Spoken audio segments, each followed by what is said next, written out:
Tengan ustedes muy buenos días. Vamos a comenzar la clase de hoy y vamos a abordar un tema que lo estábamos pasando por alto, el problema de la diarrea aguda que está en relación principalmente con el problema no solo de intestino delgado, sino del tracto intestinal. ¿De acuerdo? Tanto intestino delgado como intestino grueso. En esta clase le vamos a dar un enfoque más de tipo científico, ¿no? Prácticamente es un tema que con seguridad ustedes ya lo han padecido alguna vez, lo han tratado, algunos bien, algunos mal. De todas maneras, es un tema ya muy común de todos los días, así que le vamos a dar un enfoque más desde el punto de vista enteramente científico al problema de la diarrea aguda. Entonces, comenzamos indicando de que definimos que diarrea es el aumento en la frecuencia de las deposiciones y una disminución, ¿no? Un aumento en la frecuencia de las deposiciones y una disminución en la consistencia de la materia fecal. La materia fecal generalmente tiene el aspecto de semilíquida o líquida de última. En general se consideran que hay más de 3 deposiciones en 24 horas generalmente en los problemas diarreicos. Ahora debemos también hacer dos conceptos importantes. El problema de la diarrea persistente. Cuando decimos que la diarrea es persistente, cuando generalmente esta está más allá de los 14 días, o sea, dura más de 14 días, hablamos de diarrea persistente. Y finalmente hablamos de diarrea crónica, cuando el proceso diarreico se prolonga al menos un mes de polución.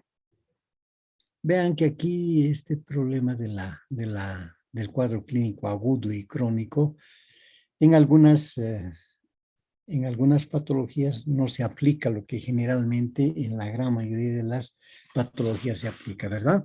El problema de los 3 meses. Vemos que aquí diarrea crónica es aquella que dura más de un mes. Estamos hablando de diarrea crónica.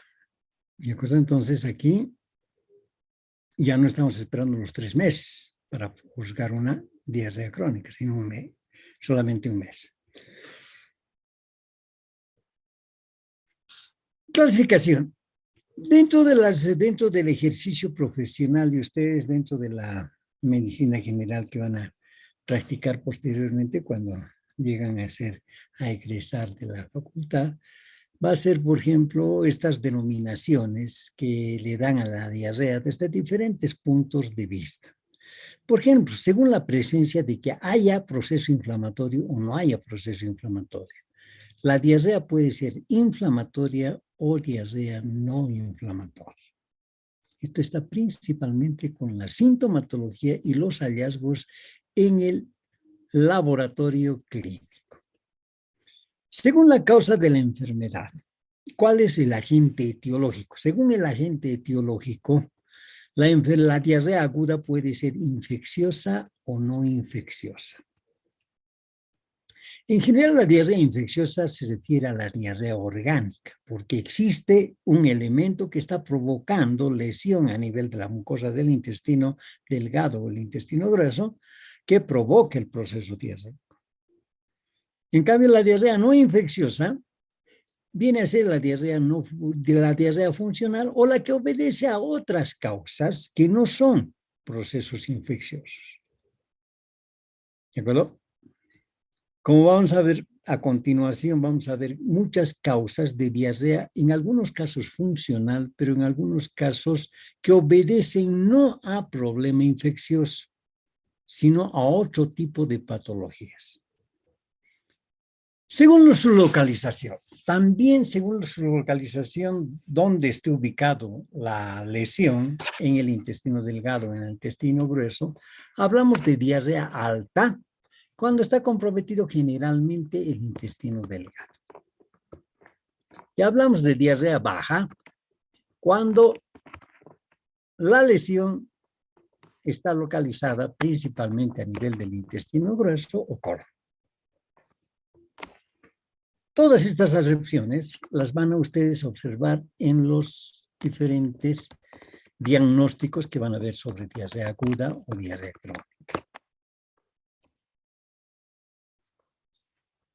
Ahora, desde el punto de vista fisiopatológico, en general existen 4 mecanismos fisiopatológicos de diarrea aguda. Cuando vemos una diarrea en cualquier paciente, puede estar comprometido uno de estos mecanismos o pueden estar comprometidos 2 o en algunos casos hasta 3 mecanismos de diarrea aguda. ¿De acuerdo? Los mecanismos fisiopatológicos de diarrea aguda. Entonces, cuando vemos una diarrea, no solamente un mecanismo está comprometido. Puede haber compromiso de 2 o de 3 mecanismos de diarrea aguda. Por ejemplo, la diarrea inflamatoria, que obedece a un proceso inflamatorio de la mucosa con exudación de líquido, defectuosa absorción de agua y electrolitos y nutrientes. Todos los agentes que provocan proceso inflamatorio a nivel de la mucosa del intestino delgado o el intestino grueso producen una exudación de líquido hacia la luz del intestino. El proceso inflamatorio en la mucosa del colon o del intestino delgado provoca una defectuosa absorción de agua y electrolitos. En consecuencia, también una deficiente absorción de nutrientes. ¿De acuerdo? Entonces, el proceso inflamatorio es el que provoca, por una parte, exudación de líquido hacia la luz intestinal. Y por otra parte, este proceso inflamatorio impide la reabsorción de agua, de electrolitos y de nutrientes. Por eso es importante en este tipo de diarrea la restitución hidroelectrolítica, o sea, reposición de líquido y electrolitos. La sintomatología. En general, en los pacientes con diarrea inflamatoria va a haber fiebre, hipersensibilidad abdominal, sangre o leucocitos en la materia fecal. Entonces, dentro de la sintomatología que presenta una diarrea inflamatoria está la fiebre, que puede ser subfebril o que puede ser una fiebre un poco más elevada. ¿De acuerdo? La hipersensibilidad abdominal, principalmente a nivel de la región periumbilical o mesogastrio, como también llamamos. Y si observamos el laboratorio, hacemos un examen coprológico, un examen de la materia fecal en el paciente con diarrea, observaremos la presencia de sangre o moco, puede ser en la materia fecal, y en el examen, en el hemograma, en el examen de sangre en el paciente, lo que observaremos una leucocitosis importante. También en la materia fecal podemos encontrar sangre, moco, leucocitos. En algunos casos dependerá de cada...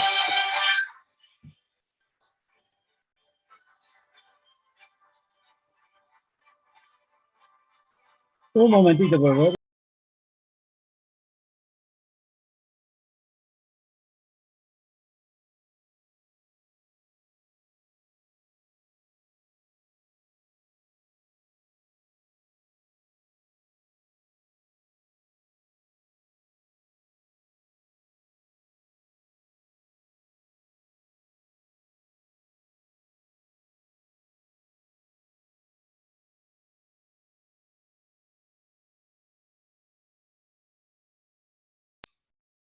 Disculpas por la llamada. Entonces, estas cosas son lo que vamos a encontrar en una diarrea inflamatoria. Ahora, aquí vamos a poner algunos ejemplos de diarrea inflamatoria. Lógicamente no son todos. Hay múltiples causas de diarrea inflamatoria. Pero hemos puesto entre las más comunes que suelen suceder, no solamente en nuestro país, sino también en la mayoría de los países. Como ocurre con la enfermedad celíaca, ya hemos hablado de la enfermedad celíaca, que es un proceso, una patología de origen multifactorial, compromiso infeccioso por una parte, inmunológico por otra parte, en la cual la característica es la atrofia de la mucosa del intestino delgado. Consecuencia generalmente de intolerancia al gluten. Este tipo de diarrea es un proceso inflamatorio de tipo crónico. Luego están las enfermedades inflamatorias del intestino delgado. Afortunadamente, como ya hemos hablado varias veces, no es frecuente en estas enfermedades en nuestro medio, como la enfermedad de Crohn y la colitis ulcerativa. Otra de las cosas que puede dar diarrea inflamatoria también es la enterocolitis por radiación. Todo aquel procedimiento de radioterapia que se haga sobre la cavidad abdominal es capaz de provocar diarrea inflamatoria. Y de hecho, muchos pacientes que están siendo sometidos a radioterapia por algún tumor intraabdominal pueden presentar a partir de la segunda o tercera dosis de radioterapia, empezar a presentar diarrea a consecuencia de proceso inflamatorio intestinal. Finalmente, las infecciones asociadas al SIDA. Todas las enfermedades, todas las infecciones que pueden suceder en pacientes con síndrome de inmunodeficiencia adquirida, que es la parte ya desarrollada prácticamente de la infección por el virus de la inmunodeficiencia humana, pueden provocar proceso inflamatorio en la mucosa. Recordemos que estos pacientes tienen susceptibilidad en muchos de los casos a hacer procesos diarreicos por bacterias que muchas veces son saprófitas del intestino delgado, que producen patología en el intestino de estos individuos por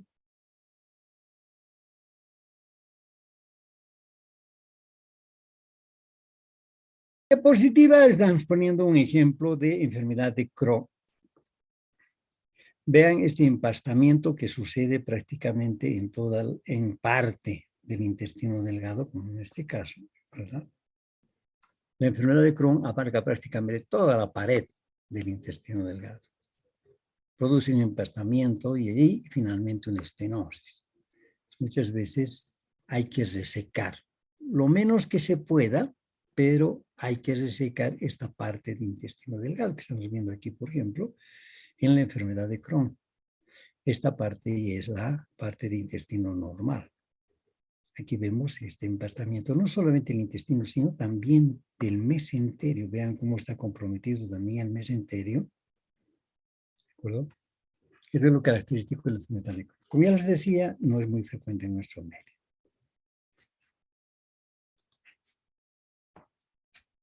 Seguimos hablando de etiología y hablamos del otro mecanismo que podría estar involucrado en una diarrea aguda, la diarrea osmótica. ¿De qué se trata esto? Cuando un soluto escasamente absorbible en la luz intestinal provoca la migración de agua desde la pared intestinal hacia la luz intestinal por un fenómeno osmótico. Una concentración de soluto a nivel de la luz intestinal que provoca migración de agua hacia la luz intestinal. Este tipo de diarrea osmótica generalmente suele ceder con el ayuno. El paciente se puede poner en ayuno y cede automáticamente la diarrea. Esto, lógicamente, tiene relación con lo que si el paciente se pone en ayunas, ya no hay soluto que ingrese al intestino delgado. Y si ya no hay soluto que ingrese al intestino delgado, lógicamente tampoco hay el fenómeno osmótico de migración de agua desde la pared intestinal hacia la luz intestinal. Por esto, generalmente las diarreas osmóticas ceden con el ayuno. Una de las causas frecuentes de diarrea osmótica es el déficit de lactasa. lo que llamamos intolerancia a la lactosa. Los del SOSEMES, creo, ¿no? De la facultad presentaron en nuestra feria precisamente este problema, el problema de la intolerancia a la lactosa, que llamamos, que en general se debe a una deficiencia de lactasa. Recordemos que la terminación asa la hemos asignado para todas las enzimas, ¿verdad? Todas las enzimas generalmente terminan en la terminación asa. Entonces, recordemos que el epitelio intestinal, entre las múltiples enzimas que secreta hacia la luz intestinal, está principalmente el problema de la lactasa, que es una enzima que degrada la lactosa de la leche. Si el paciente tiene un déficit de lactasa a nivel del epitelio intestinal, va a presentar intolerancia a la lactosa. ¿Por qué? Porque lógicamente en este caso la diarrea osmótica se produce consecuencia de que la lactosa de la leche se convierte en el soluto. Este soluto no puede ser absorbido porque no hay enzima que lo degrade. Entonces permanece íntegro prácticamente a nivel del intestino o parcialmente metabolizado. En consecuencia, este soluto, que es la lactosa de la leche, que es el azúcar de la leche, ¿verdad?, va a permanecer en la luz intestinal. En consecuencia, provoca migración de líquido hacia la luz intestinal. Esta es la causa del problema de la intolerancia a la lactosa, que en muchos de los casos suele ser más un déficit de lactasa a nivel del epitelio intestinal, que más que una ausencia, más una deficiencia, una disminución en la concentración de lactasa a nivel del epitelio intestinal. Esta característica nosotros utilizamos para provocar diarrea en el paciente, ¿verdad?, mediante los medicamentos que actúan como laxantes. Estos generalmente son sustancias que no se absorben a nivel del intestino delgado, como ocurre, por ejemplo, con el magnesio, ¿verdad?, con el sulfato de magnesio. Una sustancia que no se absorbe a nivel del intestino delgado. En consecuencia, esta va a actuar como la sal de magnesia, por ejemplo, que se llama, ¿verdad? Comúnmente en la farmacia la conocen sal de magnesia como purgante lo utilizan, ¿no? Y otros como laxante. Entonces, estos, por ejemplo, actúan de esa manera. No son absorbidos a nivel del epitelio intestinal, en consecuencia quedan en la luz, provocando fenómeno osmótico, la insuficiencia pancreática. Esto ya lo hemos visto cuando hemos visto pancreatitis crónica y cáncer de páncreas. Pancreatitis crónica, en la medida que el proceso fibrótico abarca gran parte del páncreas, lógicamente hay una deficiencia de sustancias que se secretan a nivel hacia el duodeno, desde el páncreas. Las enzimas como la lipasa, la amilasa, las enzimas que degradan las proteínas, las enzimas que degradan las grasas como la lipasa, la tripsina, su antecesor, la quimotripsina. Todos estos elementos tienen que ser secretados por el páncreas a través de la ampolla de Vater hacia el duodeno. Y se encargan de metabolizar hidratos de carbono, grasas y proteínas que están viniendo desde el estómago a través del duodeno, ¿verdad? Si no hay enzimas, como ocurre en la pancreatitis crónica, o cuando la neoplasia ha abarcado gran parte del tejido pancreático, como ocurre en el cáncer de páncreas, en consecuencia hay un déficit de secreción de enzimas pancreáticas. No hay enzimas que degraden grasas, proteínas e hidratos de carbono. En consecuencia, estos permanecen en la luz del intestino, provocando el fenómeno osmótico. Vean que la enfermedad de celíaca, por una parte, es un proceso inflamatorio crónico y por otra parte es también una causa de diarrea osmótica. Aquí vemos que a dos mecanismos se están asociando en este tipo de diarrea aguda en enfermedad celíaca, ¿verdad? Esto consecuencia principalmente de la atrofia velocitaria. Si no hay células epiteliales que hagan prácticamente la absorción, metabolismo y distribución de los elementos que se absorben desde la luz intestinal, lógicamente, estas sustancias van a quedar en la luz del intestino, produciendo el fenómeno osmótico. El síndrome de intestino corto. Cuando llevamos obstrucción intestinal y decíamos que prácticamente el 90% de la absorción, de la superficie de absorción del tracto intestinal estaba en el intestino delgado. En muchos de los casos, como ocurre, por ejemplo, en la enfermedad de Crohn, que puede ser un ejemplo interesante, o en nuestro medio también es raro que lleguen a esta situación, pero la tuberculosis intestinal también puede ser una causa de intestino corto. Hablamos de intestino corto cuando generalmente el intestino delgado queda prácticamente reducido casi al 70 en 70 centímetros. Aquí estamos reduciendo drásticamente la superficie de absorción.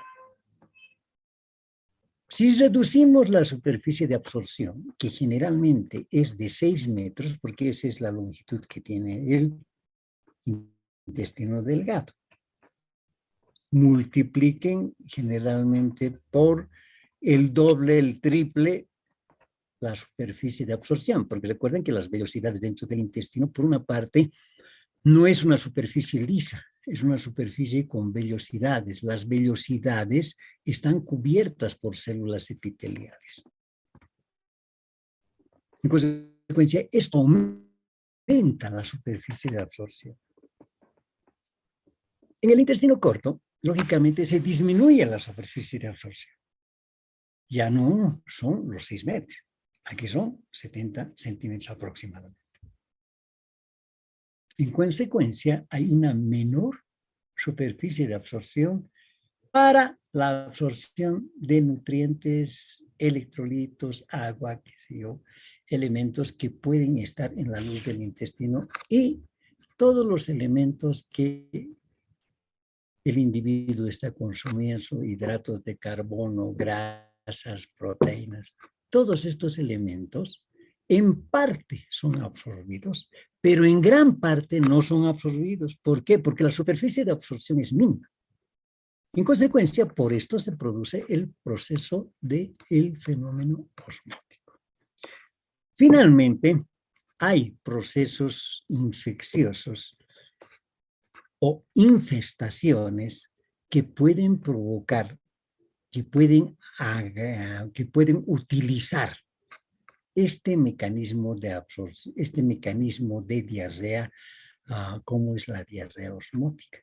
Por ejemplo, el proceso infeccioso por Giardia, una infestación por Giardia lamblia, que es un protozoario, ¿verdad? La Giardia lamblia, que tiene esta característica de adherirse a la superficie del intestino delgado, sobre todo a nivel del duodeno, provocando prácticamente una pared que se interpone entre los nutrientes que están en la luz del intestino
Pero también existen elementos endógenos. Cuando nos referimos a los procesos exógenos, nos referimos a los que están ingresando a través de la boca a nuestro aparato digestivo. En este caso, al tracto intestinal.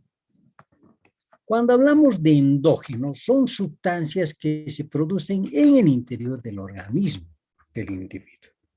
Como ocurre, por ejemplo, con la secreción de hormonas, como ocurre en el síndrome de Zollinger-Ellison, la cual obedece generalmente a un tumor de tipo benigno, generalmente localizado a nivel del duodeno, y algunas veces localizado a nivel del páncreas, productor de gastrina.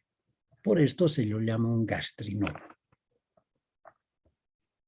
que puede producir aumento de secreción de agua desde la luz, desde la pared hacia la luz del intestino. Lo mismo ocurre con los péptidos intestinales, como péptidos, con el péptido intestinal vasoactivo, que tiene que ver principalmente con alteraciones en la vascularización del intestino. Entonces vemos que hay sustancias que pueden también provocar diarrea aguda en el paciente por secreción dentro del organismo. En la diapositiva vemos esta lesión dermatológica de la colitis ulcerativa, el pioderma gangrenoso que se llama, ¿verdad?, que es una manifestación dermatológica de la colitis ulcerativa, un proceso intestinal, una patología inflamatoria crónica del intestino delgado, que puede manifestarse también por manifestaciones dermatológicas como el pioderma gangrenoso. Finalmente llegamos al último mecanismo. La diarrea por dismotilidad intestinal. En este tipo de diarrea se cree que hay la intervención de factores neurógenos, humorales o ambos.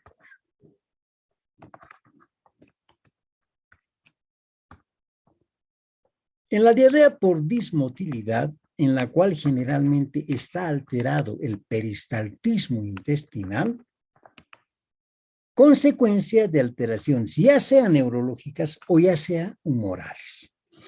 Por ejemplo, en este tipo, consecuencia de aceleración del peristaltismo intestinal, el quimo atraviesa rápidamente el colon, que no existe absorción de agua y electrolitos. Recordemos que cuando se acelera, hemos hablado, un ejemplo de diarrea por dismotilidad intestinal es el síndrome de intestino irritable. Cuando hablamos de síndrome de intestino irritable, veíamos que el peristaltismo intestinal en este tipo de pacientes generalmente suele estar alterado. Si el peristaltismo intestinal aumentado, incrementado, es ordenado, generalmente el paciente va a presentar diarrea. Pero si el peristaltismo intestinal acelerado es desordenado, anacrónico, generalmente el paciente puede presentar estreñimiento, que son las formas de presentarse en síndrome de intestino irritable. Lógicamente, al acelerarse el tránsito intestinal, tanto a nivel del intestino delgado como del intestino grueso, grandes cantidades de sustancias no pueden ser absorbidas a través del tracto intestinal.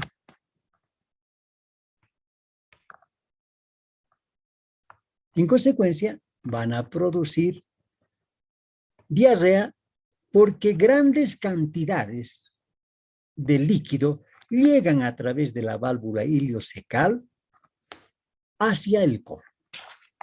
Y lo poco de absorción que debiera producirse en el colon, porque la gran parte de la absorción se produce en el intestino delgado, lo poco que se debiera absorber ya no se puede absorber en el colon. En consecuencia, las deposiciones son líquidas en este tipo de pacientes. Entonces, un ejemplo clásico lo viene a ser el síndrome de intestino irritable. Otro elemento en el cual estarían comprometido principalmente el problema neurogénico, o sea, la inervación, principalmente en el intestino del paciente sería la diabetes mellitus, que en algunos casos puede provocar esta alteración de la inervación autonómica del intestino delgado, puede provocar principalmente alteraciones a nivel del peristaltismo, como el provocar principalmente diarrea aguda. En muchos de los casos, si bien puede estar acelerado en parte el peristalsis intestinal, pero lo que sí ocurre también en algunos pacientes es que el peristaltismo en general está alterado. Y muchas veces los procesos infecciosos pueden asociar o sobreactuar el sobrecrecimiento bacteriano. Son múltiples causas las que pueden ocurrir en el paciente con diabetes mellitus. Pero uno de los elementos importantes es la dismotilidad intestinal en la diabetes, que lo llamamos como enteropatía diabética. Desde el punto de vista de la epidemiología, la diarrea infecciosa es responsable de la muerte de 5 a 8 millones de niños por año en menores de 5 años. Definitivamente, la diarrea tiene mucha mayor importancia en el lactante. Porque recordemos que el 70-80% de los lactantes son agua. Y lo que provoca una diarrea es el problema de deshidratación. La pérdida de agua trae una serie de trastornos en el lactante. Por esto que las diarreas infecciosas pueden provocar la muerte en los niños menores de 5 años. Mucho más frecuente en menores de 2 años. Aquí es donde la diarrea aguda es mucho más importante en este grupo etario porque tiene importancia desde el punto de que la deshidratación en el lactante no es tolerada como ocurre la deshidratación en el adulto. Factores coadyuvantes para que aparezca la diarrea. Uno, el control inadecuado de residuos. Sabemos que la basura en nuestro país y en nuestro departamento, en Oruro, por ejemplo, todas las calles están llenas de basura. Pero todas las calles andan llenas de basura. La basura, un elemento importante de contagio. El problema del agua, la contaminación del agua. Muchas veces en las áreas periféricas se están utilizando todavía áreas o agua no potable, o sea, agua de pozo, donde la contaminación es importante, más todavía en aquellos casos, en el área rural, por ejemplo, cuando el pozo de agua está a muy corta distancia de la letrina. ¿De acuerdo? La contaminación es constante por las corrientes subterráneas que se producen de agua. Entonces, la contaminación es importante en este tipo de provisión de agua. Afortunadamente, en las ciudades, por lo menos, tenemos agua potable, en la cual generalmente es agua filtrada y tratada para consumo humano. En consecuencia, aquí en las ciudades, las posibilidades del agua son menores. El hacinamiento, y esto también es importante, ¿no? En la diarrea aguda. Muchas veces hay en el área rural, también en las áreas periféricas, donde una habitación es el dormitorio, es la cocina, y si hay niños, también es el baño. Entonces, las posibilidades de contaminación de los que permanecen en este ambiente, lógicamente, es importante.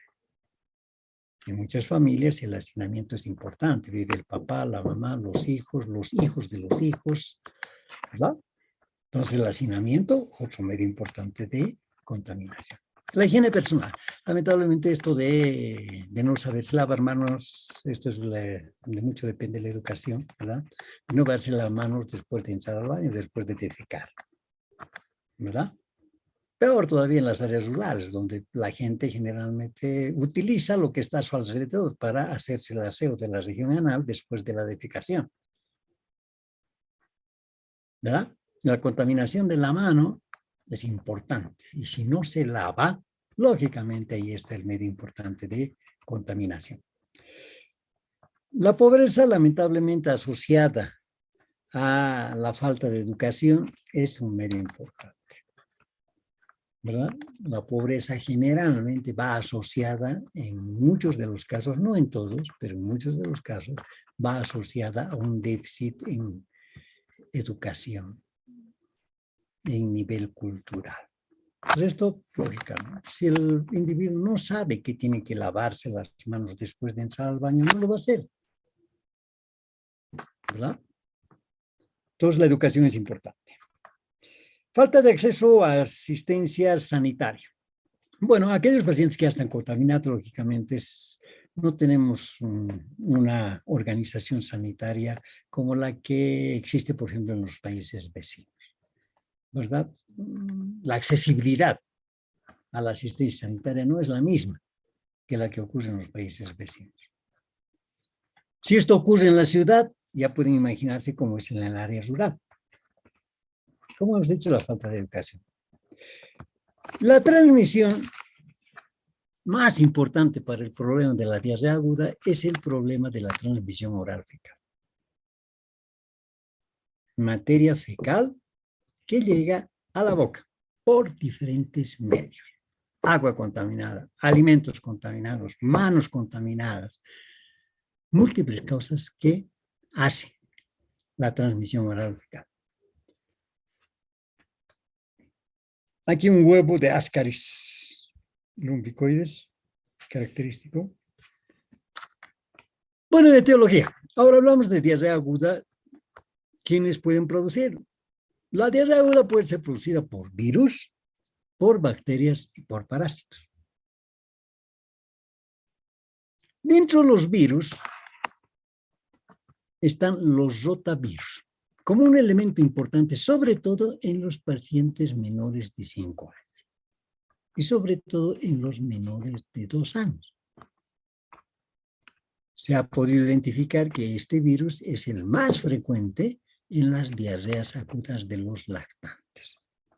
Por esto, la vacuna que se ha establecido ya dentro del sistema de inmunización en los niños, la vacuna contra el rotavirus.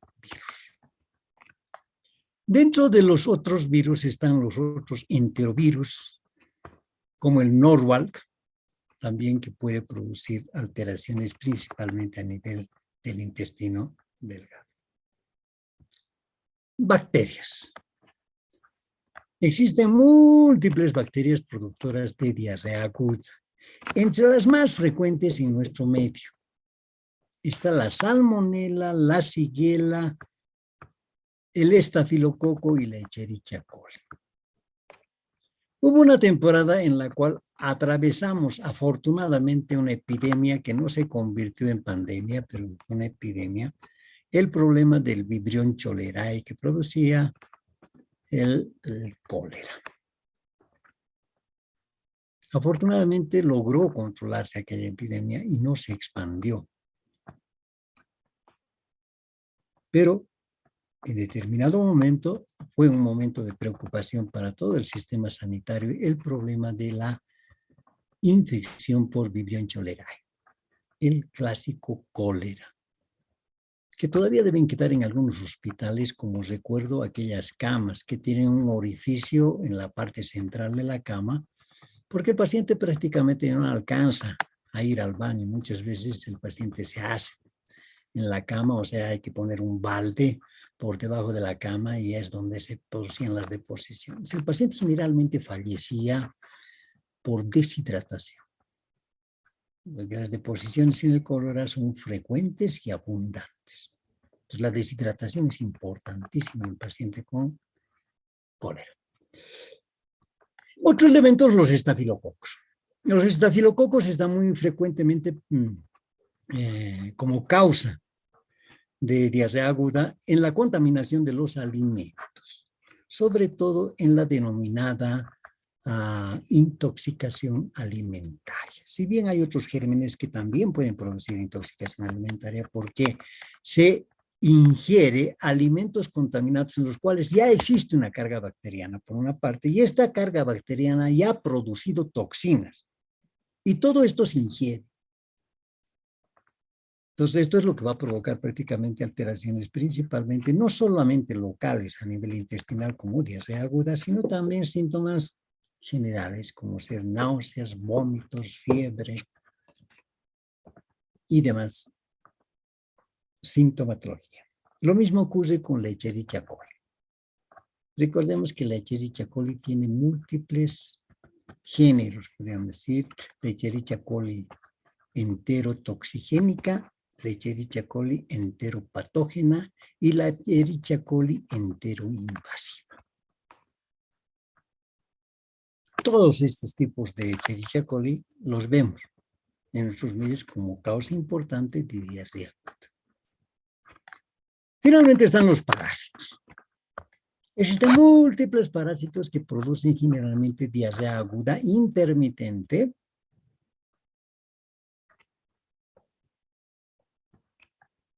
Entre los más importantes, los que vemos con mucha frecuencia en nuestro medio, está la Giardia lamblia, la Escherichia coli y algunos helmintos. Los gusanos, como el que estamos viendo, una tenia, ¿verdad? Presentación clínica. Dentro de la presentación clínica de una diarrea aguda, algunas cosas que nos interesan es el tiempo de inicio. ¿Verdad? Esto nos interesa desde el punto de vista de catalogar una diarrea aguda, una diarrea persistente o una diarrea crónica. ¿Cuándo comenzó la diarrea? Es importante determinar para ver qué tipo de diarrea se trata. Presencia o no de fiebre. Esto nos va a ubicar en relación a que se trata de una diarrea inflamatoria o no es inflamatoria. Generalmente las diarreas inflamatorias presentan fiebre. Como hemos dicho, no siempre en medicina es el 100%. En medicina más bien siempre existe la excepción a la regla. Presencia de náuseas y vómitos. Esto depende mucho de la localización del germen. Por ejemplo, es frecuente que el paciente tenga náuseas y vómitos en los casos de infestación por Escherichia coli. O infestación también, o infección, perdón, con estafilococo como consecuencia de una intoxicación alimentaria. El número de deposiciones. Generalmente el número de deposiciones está en relación con la altura o la localización de la diarrea. En general, el número de deposiciones es alta cuando la diarrea es alta. En cambio, cuando la localización es baja, una diarrea de origen bajo, generalmente la frecuencia de las deposiciones es mayor. En la alta, la frecuencia de las deposiciones podemos decir que está entre leve a moderado. En cambio, en la diarrea de origen bajo, las deposiciones son frecuentes. En cuanto a volumen, las diarreas altas generalmente tienen un volumen moderado o abundante. En cambio, en las diarreas bajas, el volumen de la deposición generalmente es escasa. Altos en frecuencia, escasos en volumen. Y generalmente las diarreas bajas pueden ir acompañadas de moco o sangre dependiendo del agente etiológico que está produciendo la diarrea.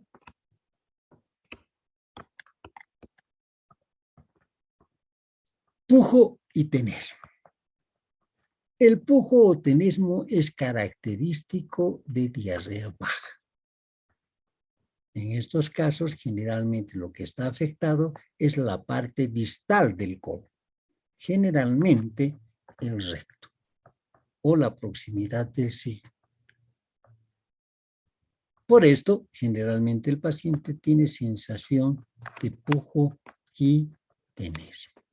Esfuerzo para defecar y hacer una pequeña deposición, escasa de volumen, o sensación de tenesmo, sensación de que no ha terminado de hacer la deposición. ¿Verdad? Sensación de que quiere nuevamente volver al baño. Acaba de salir del baño y quiere nuevamente volver al baño porque tiene sensación de que otra vez quiere hacer. Nuevamente vuelve a hacer el esfuerzo de defecar y nuevamente lo que elimina es una escasa cantidad de materia fecal, muchas veces acompañada de moco y sangre. Característico de las diarreas bajas. Al examen físico, la valoración del estado de hidratación es importante. Vamos a ver que producen mayor deshidratación por todo lo que hemos dicho, las diarreas altas, a diferencia de lo que ocurre con las diarreas bajas. En consecuencia, las diarreas altas darán nomás alteración en la humedad de las mucosas, el signo de pliegue que es característico en los lactantes. Nos sirve mucho el signo del pliegue en los lactantes. En los adultos, excepto que la deshidratación sea extrema, podemos encontrar esto. Pero en los lactantes, con alteraciones de una deshidratación moderada o severa, podemos encontrar ya el signo de pliegue. Y la característica sequedad de la piel, que la podemos observar al examen físico.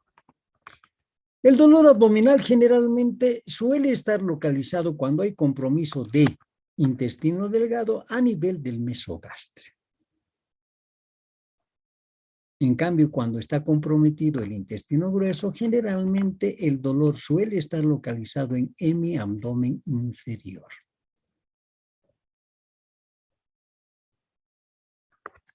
Pueden ir asociados, lógicamente, a distensión abdominal, sobre todo cuando hay compromiso de colon, y los ruidos hidroaéreos. En ambos casos, lógicamente, consecuencia del aumento del peristaltismo intestinal, lo que vamos a encontrar en el examen físico son ruidos hidroaéreos aumentados en frecuencia. Bueno, hasta aquí hemos hablado de los mecanismos fisiopatológicos de diarrea aguda, ¿verdad? Y hemos denombrado 4 mecanismos de diarrea que pueden estar insertos en los mecanismos de lesión en diarrea infecciosa.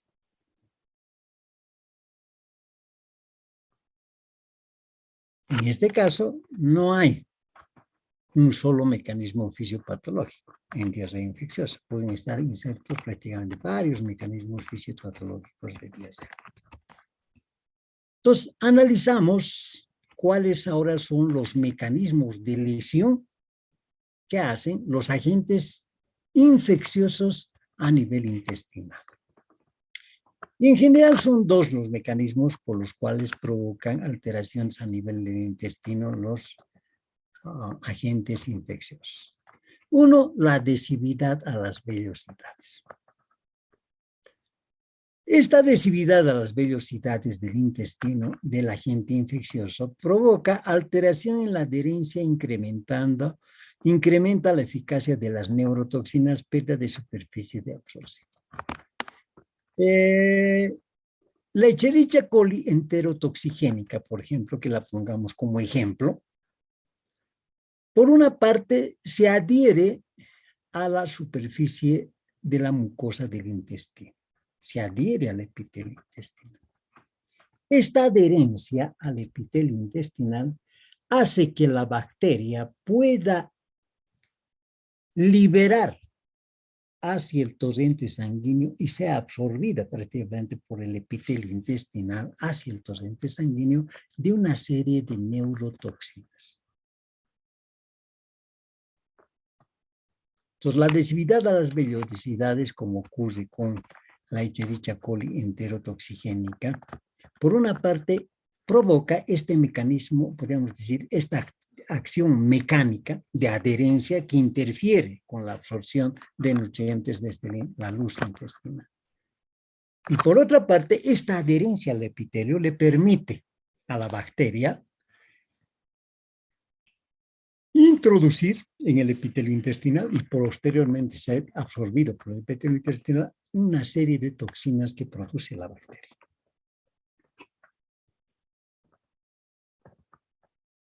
El otro tipo de mecanismo de absorción pura es la de la Escherichia coli enteropatógena. Esta, si bien no produce toxinas, tiene la capacidad de hacer esta pared. Una pared que interfiere la absorción de nutrientes desde la luz intestinal porque esta pared provocada por la bacteria, ¿verdad? Se adhiere al intestino, al epitelio del intestino delgado, hace una pared entre la mucosa del intestino y la luz intestinal. Consecuencia, todos los elementos que están en la luz intestinal no se pueden absorber. Consecuencia, esto provoca, podríamos decir, una diarrea de tipo ozoonótica.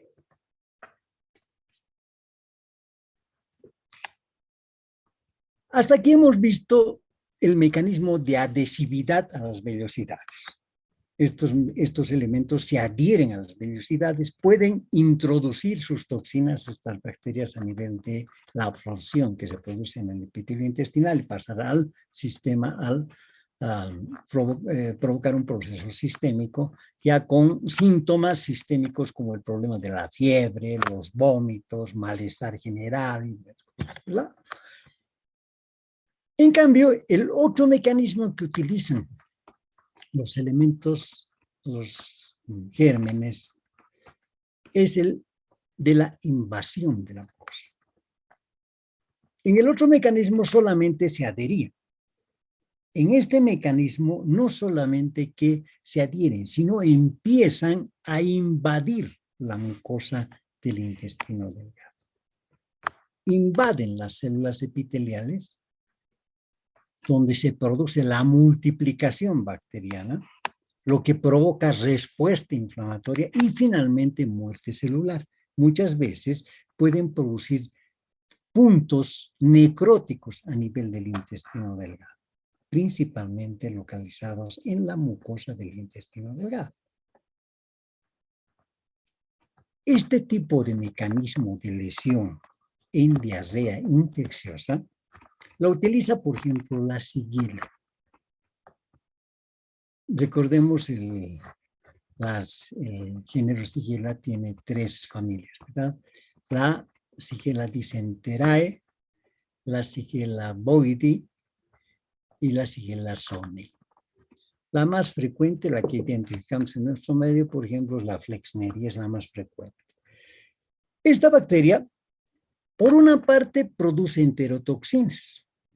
Por esto, la shigellosis o la disentería bacteriana, pues se acompaña de síntomas como el problema de la fiebre, ¿verdad? Las náuseas, los vómitos, malestar general, ¿verdad? En el paciente, por la producción de toxinas. Y por otra parte, por la invasión que está produciendo de la mucosa, puede provocar secreción de moco y sangre en la materia fecal. Produce prácticamente pequeñas o microúlceras en la mucosa intestinal que pueden producir pequeños sangrados, ¿verdad? O el proceso inflamatorio puede aumentar la secreción de moco a nivel, sobre todo, de la parte distal del intestino, donde se localiza la Shigella. Las Shigellas generalmente se localizan en el colon. Las localizaciones más frecuentes generalmente están a nivel del ciego, a nivel del sigma y sobre todo a nivel del recto. Entonces, a través de sus enterotoxinas pueden producir síntomas como fiebre, malestar general, ¿verdad? además del dolor cólico característico por el proceso invasivo que está provocando proceso inflamatorio en la mucosa del intestino. Y lo que podemos observar en la materia fecal es el síndrome disentérico, es decir, materia fecal semilíquida o líquida con trazos de sangre y a veces acompañadas de muco. Característica, escasas deposiciones. En la diapositiva hemos puesto esto de ejemplo, cómo ocurre, cómo es un epitelio normal del intestino delgado y cómo es un epitelio en la enfermedad celíaca. Donde vemos la atrofia vellositaria. Prácticamente no vemos las vellosidades. Características del intestino delgado, ¿verdad? Una biopsia, generalmente una biopsia de duodeno, se manda examen anatomopatológico y en el cual se observa esta característica, atrofia de las vellosidades. Diagnóstico diferencial. Virtualmente cualquier medicamento es capaz de producir diarrea. Es un antecedente interesante que hay que investigar en el paciente, el consumo de medicamentos. Diarrea sanguinolenta en los ancianos. Un diagnóstico diferencial que debemos tomar en cuenta en los ancianos, en las personas que están por encima de los 60, 70 años, el problema de la diarrea sanguinolenta. Pues en estos casos puede no tratarse de una infección viral, bacteriana o parasitaria, sino más bien de un trastorno vascular. ¿Cómo ocurre con la trombosis mesentérica arterial o venosa? La colitis isquémica y la enfermedad inflamatoria, sobre todo la colitis ulcerosa, que afortunadamente no es muy frecuente en nuestro medio, pero que su característica es la diarrea sanguinolenta. En la colitis ulcerosa prácticamente la materia fecal va mezclada con sangre.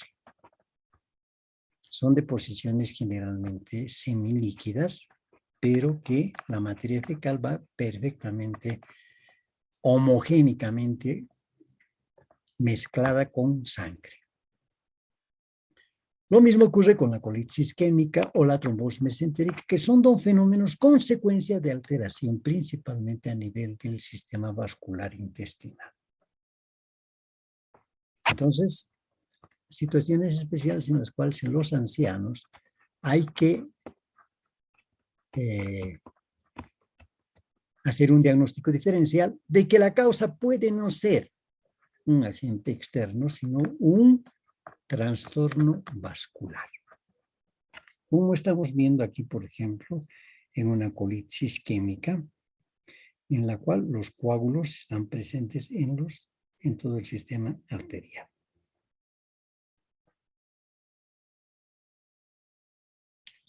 Una resección prácticamente de parte del intestino que se ha hecho en este caso, consecuencia de un problema de trombosis arterial.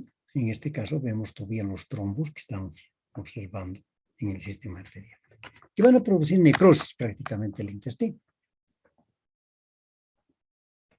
Intestino muerto, que hay que resecar, ¿verdad? Y que pueden dar como síntoma diarrea sanguinolenta. Muy bien, exámenes de laboratorio. En el laboratorio clínico en pacientes con diarrea aguda, generalmente en el hemograma lo que nos puede significar diarrea infecciosa es el aumento de la velocidad de sedimentación. Una electrosedimentación elevada generalmente es frecuente en la diarrea aguda. Electrolitos, creatinina, urea nos significarán sobre todo función renal y reposición hidroelectrolítica. Nos sirven para las dos cosas, ¿verdad? La dosificación de electrolitos en las diarreas importantes que han producido un estado de deshidratación severo en el paciente. En estos casos sí es importante electrolitos. No vamos a pedir electrolitos a un paciente con diarrea leve, ¿de acuerdo? Lo mismo como parte del examen general, pediremos creatinina, nos interesa para ver función renal, sobre todo en los casos de reposición electrolítica. Si un paciente con insuficiencia renal crónica o insuficiencia renal aguda, tendremos que tener mucho cuidado con la reposición, porque si no, más bien podemos complicar al paciente. Examen general de heces, el coproparasitológico, moco fecal o citología fecal. Importante para determinar la etiología de la diarrea. A veces un examen fresco de materia fecal ya nos permite diagnosticar si la diarrea es bacteriana o parasitaria. Decirle al paciente que está con diarrea que lleve la deposición en ese momento al laboratorio. En general, el resultado lo obtenemos máximo en 30 minutos o una hora, ¿verdad? Y podemos determinar si se trata de una diarrea bacteriana o parasitaria. Lo mismo nos interesa también el moco fecal, donde vamos a observar la presencia de elementos de células, como ocurre en leucocitos, glóbulos rojos, como ocurre, por ejemplo, con las diarreas invasivas, donde podemos encontrar gran cantidad de polimorfonucleares, además de eritrocitos en la materia fecal, en el moco fecal. Lo mismo ocurre con la citología fecal, en la cual también observamos la presencia de células en la materia fecal que nos permiten determinar cuál sería la causa de la diarrea.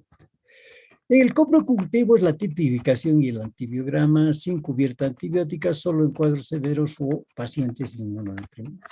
El coprocultivo generalmente lo utilizamos en aquellos pacientes con cuadros de diarrea aguda severa, en las cuales no responden a los, generalmente a los antibióticos que generalmente utilizamos en el control de diarrea aguda, como las quinolonas en la actualidad, que es lo que más utilizamos, ¿verdad? Lo interesante es que el paciente, lo ideal es que esté sin cubierta antibiótica por lo menos 3 días, dejarlo sin antibiótico y recién sacar la muestra para cultivo y antibiograma. Esto es lo ideal. Pero en la gran mayoría de los casos no hacemos de esta manera. Generalmente el paciente está con proceso y cuando no responde muy bien al segundo o tercer día de tratamiento, generalmente ya optamos por hacer un coprocultivo, no obstante de haber estado con antibióticos. Lo ideal, dependiendo mucho del estado de deshidratación del paciente, es el de interrumpir por lo menos 3 días el antibiótico y luego sacar la muestra para el cultivo y el antibiograma. En pacientes inmunodeprimidos, el coprocultivo es un elemento importantísimo. ¿Por qué? Porque recuerden que los pacientes inmunodeprimidos, como los HIV positivos, por ejemplo, pueden infectarse o infestarse por gérmenes que muchas veces son saprófitos de la microbiota intestinal. En consecuencia, en estos casos es importante determinar qué germen es y susceptible a qué antibiótico. Finalmente, la rectosigmoidoscopía. Sobre todo la rectosigmoidoscopía no es algo que hacemos frecuentemente en nuestro medio. En algunos casos sí. Pero en países como la Argentina, por ejemplo, el Brasil y otros países vecinos, sí es importante la rectosigmoidoscopía, sobre todo cuando la diarrea es de tipo sanguinolenta. En estos casos, la rectosigmoidoscopía, por ejemplo, en la Argentina, donde yo he hecho la especialidad, generalmente era importante en aquellos pacientes con diarrea sanguinolenta hacer una rectosigmoidoscopía. ¿Por qué? Porque teníamos que descartar la posibilidad de que el paciente esté con una colitis ulcerosa. En estos casos es importante. En nuestro medio, alguna vez cuando hemos hecho rectosigmoidoscopía, la causa generalmente es la entomeba histolítica, que genera generalmente úlceras, sobre todo a nivel rectal, de la mucosa del recto, generalmente las llamadas úlceras en botón de camisa, que generalmente son aisladas. En toda la mucosa vemos varias úlceras, ¿verdad?, que son aisladas. Lo que no ocurre con la colitis ulcerosa. Prácticamente en la colitis ulcerosa, toda la superficie del intestino está erosionada. Son muy pocas las áreas de mucosa normal. Y se puede ver el sangrado activo a través de estas úlceras que prácticamente ocupan gran parte de la superficie del recto. Son muy pocas las áreas de mucosa normal. Esto es lo que se observa en la colitis ulcerosa.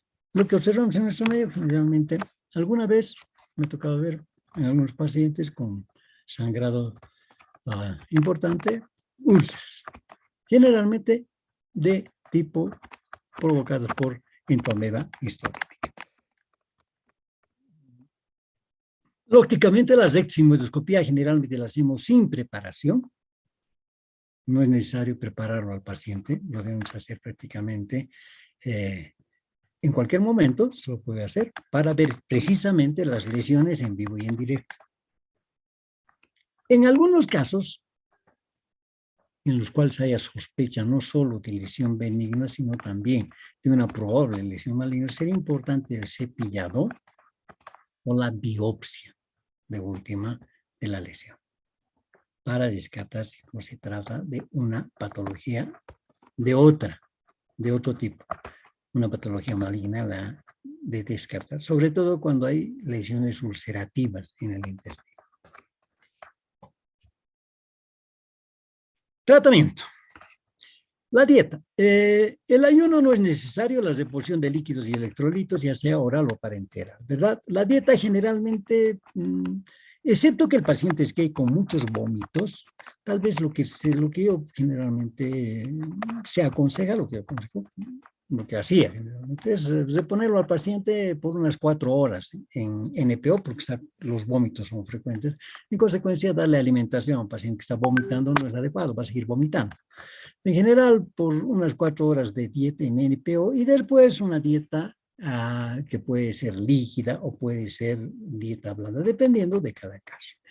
En general, el ayuno no es necesario. Reposición de líquidos y electrolitos. Esto va a depender mucho del estado de deshidratación del paciente. Si el dato de deshidratación es importante, entonces la reposición y sobre todo, además de la deshidratación importante, el paciente está con vómitos importantes, lógicamente aquí la vía de hidratación del paciente es la vía parenteral. En cambio, en el paciente que tiene una deshidratación moderada o leve, generalmente es suficiente la vía oral. Por si acaso, algún paciente que tenga cierto antecedente de intolerancia a la lactosa, hay que tratar de decirle que una vez repuesta la alimentación, trate de evitar toda la leche y sus derivados. Bueno, ahora el tratamiento farmacológico. Los fármacos antimotilidad como la loperamida, su uso está en duda, puede ser contraproducente, sobre todo en pacientes con diarrea febril o disentérica, por la probabilidad de provocar un megacolon tóxico. Los fármacos antimotilidad, que son generalmente los que se expenden en las farmacias, pues cuando uno va a pedir, tengo diarrea, lo primero que utilizan es un fármaco antimotilidad. Generalmente lo que hace la loperamida es actuar sobre el sistema meioentérico del intestino, provocando una parálisis del intestino. En consecuencia, si el intestino está paralizado, es lógicamente el paciente ya no va a tener diarrea. Pero hay que ver en qué situación se lo utiliza. Personalmente, muy rara vez utilizo yo loperamida en un paciente con diarrea. ¿De acuerdo? Hay que ver en qué caso es bueno utilizar loperamida. ¿Por qué? Su uso está en duda.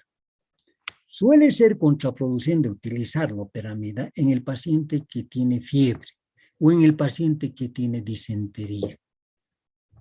Porque después de todo, las deposiciones lo que hacen es prácticamente eliminar todo el contenido intestinal a través de la deposición líquida.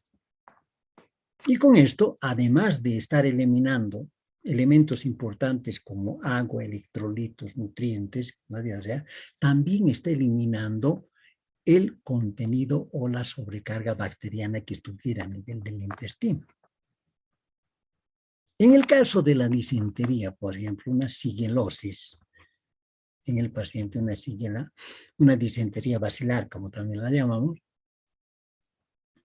si interrumpimos el tránsito intestinal, hacemos que permanezca el germen dentro del intestino, porque el intestino, como ya no se mueve, está paralizado, en consecuencia los gérmenes empiezan a multiplicarse en forma importante y pueden provocar alteraciones a nivel del intestino delgado que pueden provocar un cuadro que personalmente no lo he visto yo aquí, pero sí lo he visto en la Argentina como el problema del megacolon tóxico. El megacolon tóxico yo lo he visto no como un problema de infección bacteriana, sino yo lo he visto como problema, como complicación grave de la colitis ulcerosa, en la cual el colon prácticamente queda como una película delgada. Prácticamente todo el colon se convierte en una película delgada, que en cualquier momento se puede perforar. Por eso, el tratamiento a veces es de emergencia en megacolon tóxico, el cual prácticamente hay que resecar todo el colon. No lo he visto en nuestro medio, ¿verdad? Pero es contraproducente utilizar loperamida en pacientes que tienen fiebre, diarrea y fiebre, o en pacientes que tienen disentería. Lo que estamos haciendo es evitar, estamos haciendo que permanezca el germen dentro del intestino. Y este aumente su multiplicación y pueda producir lesiones mucho más graves.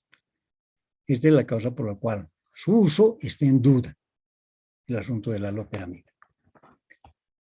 Si tenemos la constancia y la seguridad de que es una diarrea funcional, tal vez podemos utilizar una sola vez o 2 veces para controlar el problema. Pero tendríamos que estar seguros de que es una diarrea funcional.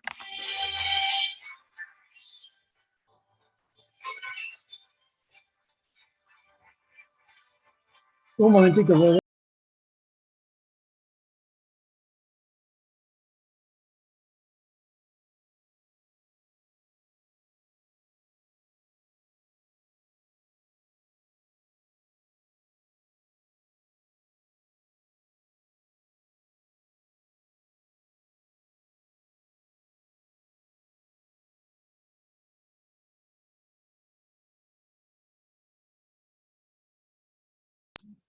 Muy bien.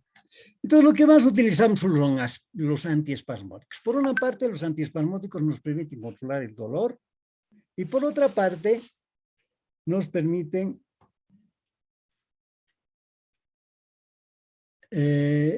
controlar el dolor y no tienen esta acción tóxica como tiene la loperamida, porque la acción es momentánea.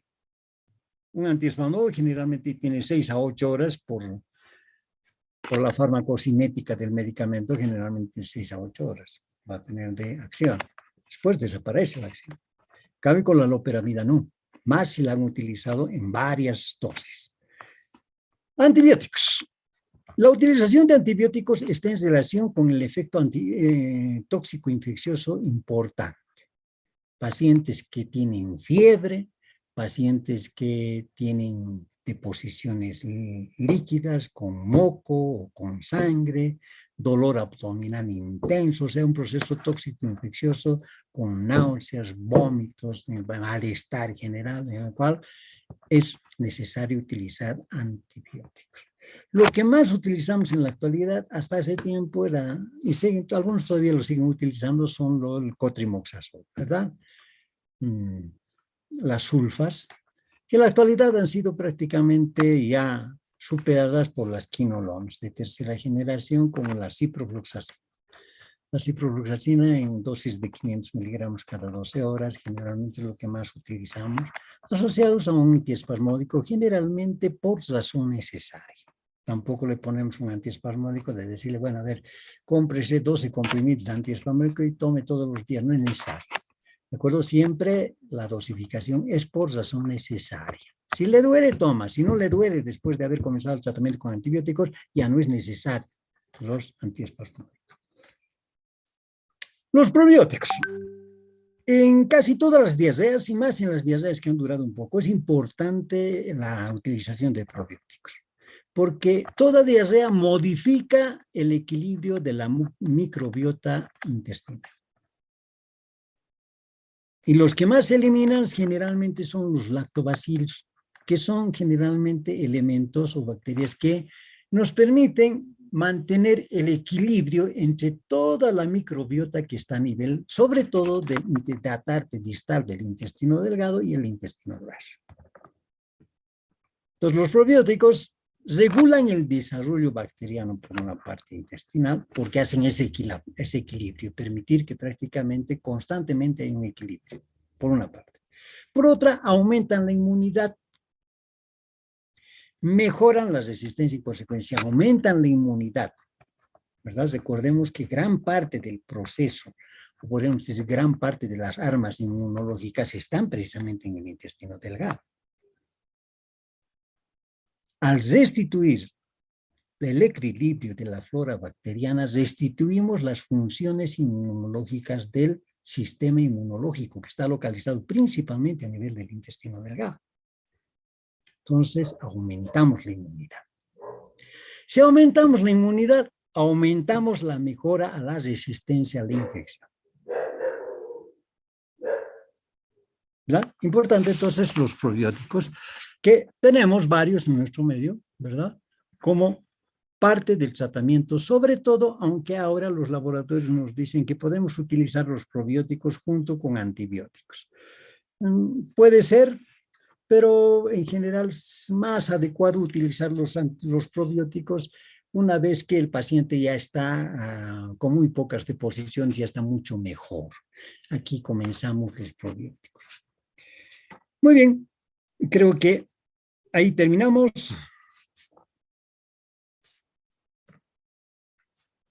Y no sé si hay algunas preguntas. Si tienen algunas preguntas, por favor, adelante. Si no, nos vemos. De lo contrario, nos vemos la próxima clase.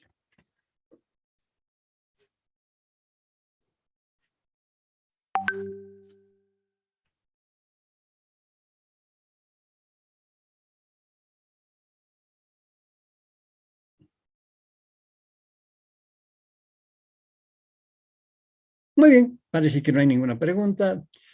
Considero que es un tema que prácticamente ustedes ya lo han debido manejar y demás cosas. Solamente le hemos dado un contexto un poquito más científico en relación al problema de la diarrea.